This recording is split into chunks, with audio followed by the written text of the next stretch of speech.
Farzandni jazolamasdan katta qilish mumkinmi?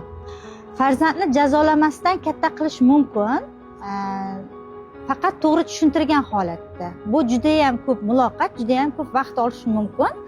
Lekin bu farzandingiz jazolanmasdan katta bo'lishiga sababchi bo'ladi.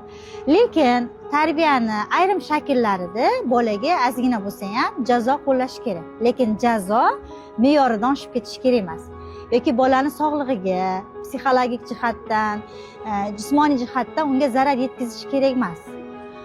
To'g'ri, farzandiga o'sha bergan jazosi ozgina farzandini qilgan ish haqida o'ylashiga, noto'g'ri ish qilib qo'yganiga shu narsalarni his qilish kerak va bu noto'g'riligini his qilish kerak. Lekin bu degani unga qanaqadir juda ham stress beradigan vaziyat yoki bo'lmasa juda ham jismoniy og'riq beradigan narsa bo'lishi kerak emas.